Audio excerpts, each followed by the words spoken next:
ये फोटो देखकर हम सबके मन में अजीब से विचार और सवाल पैदा होंगे और इस फोटो को देखते हुए आने भी चाहिए। लेकिन इस फोटो की सच्चाई जानकर आपकी आंखें नम हो जाएंगी। इस फोटो में एक बाप और बेटी की प्यार की कहानी है। भारत देश में नारी को इज्जत दी जाती है। सबसे महान चरित्र एक नारी का ही हो सकता है, इसलिए नारी को त्याग और बलिदान की मूर्ति कहा जाता है। नारी हर वो काम कर सकती है और हर कोई दर्द सह सकती है। नारी हर रूप में महान है, चाहे वो माँ हो या पत्नी हो, चाहे बहन हो या फिर बेटी हो। नारी हर रूप में पूजी जाती है और मैं आज आपको एक ऐसी ही कहानी बताने जा रहा हूँ जिसे सुनकर आपकी आंखों से आंसू थमने का नाम नहीं लेंगे।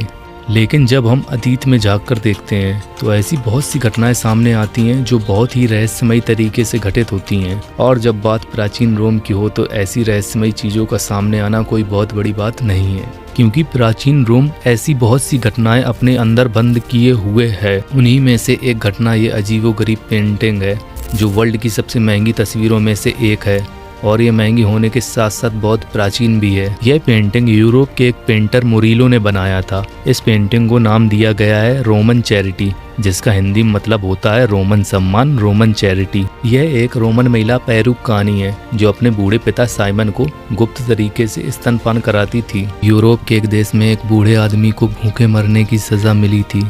उसे वहाँ की एक जेल में बंद कर दिया गया था। उस बूढ़े आदमी को इतनी भयानक सजा मिली थी कि उसे जब तक मौत नहीं आती तब तक उसे भूखा रखा जाएगा, कुछ भी खाने या पीने को नहीं दिया जाएगा। उसकी एक बेटी थी जिसका नाम पैरू था, जिसने बाद में अपने पिता से मिलने के लिए वहाँ की सरकार से गुहार लगाई कि मेरे पिता बहुत ही बूढ़े हैं, इसलिए मुझे हर रोज़ मेरे पिता से मिलने के लिए इजाज़त दे दी जाए। लेकिन वहाँ की सरकार ने उसको इजाज़त नहीं दी। लेकिन पैरू को रोता और बिलखता हुआ देखकर वहाँ की सरकार को परमिशन देनी ही पड़ी। और जब वो अपने पिता से रोज़ाना मिलने आती थी तो हमेशा सबसे पहले उसकी तलाशी ली जाती थी कि वह कोई खाने का सामान तो नहीं लाई है। उसकी तलाशी के बाद ही उसे अंदर जाने दिया जाता था। वह हर रोज़ अपने पिता से मिलने आती थी और उससे अपने पिता की यह दुर्दशा देखी नहीं जा रही थी। और दोस्तों, अब आपको ही फैसला करना है क्या सही है और क्या गलत। अब पैरू के पास इस स्थिति में कोई और रास्ता नहीं था, तो फिर उसने अपने पिता को जिंदा बचाने के लिए अपना दूध पिलाना शुरू किया। आप लोगों को यही लग रहा होगा कि पैरू ने बाप बेटे के पवित्र रिश्ते को कलंकित किया है, लेकिन पूरा सच ये नहीं है।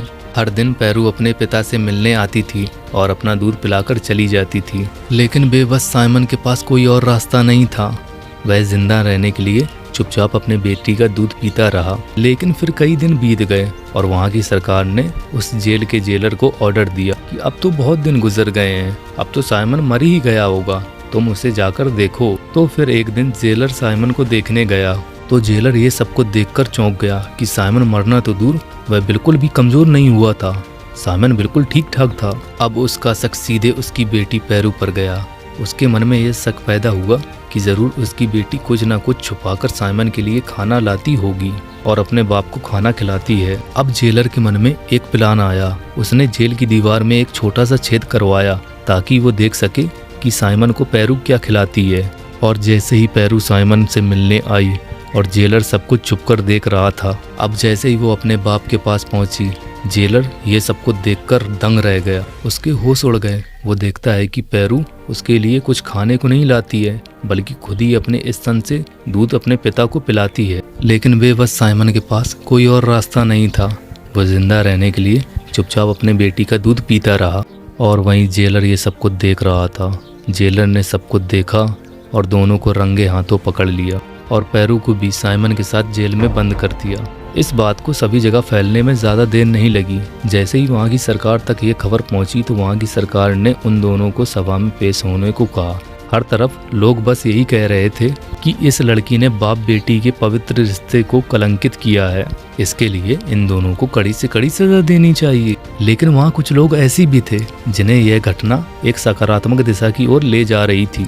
उनका कहना था कि वह बेटी अपने पिता से अपार प्रेम करती है और वो किसी भी हाल में अपने पिता को मरने नहीं देना चाहती। इसकी वजह से ये गुनाह नहीं बल्कि एक बेटी का अपने पिता के प्रति प्रेम दिखाई देता है। और धीरे धीरे फिर लोगों ने इस बात पर भी ध्यान दिया और अपने विचारों को सकारात्मक किया। फिर सरकार ने कानून को ना देखते हुए एक भावनात्मक फैसला सुनाया और न केवल पैरों को रिहा किया बल्कि साथ में उसके पिता को भी छोड़ दिया। यह एक घटना थी, लेकिन इस घटना से भी हमें एक सीख मिलती है।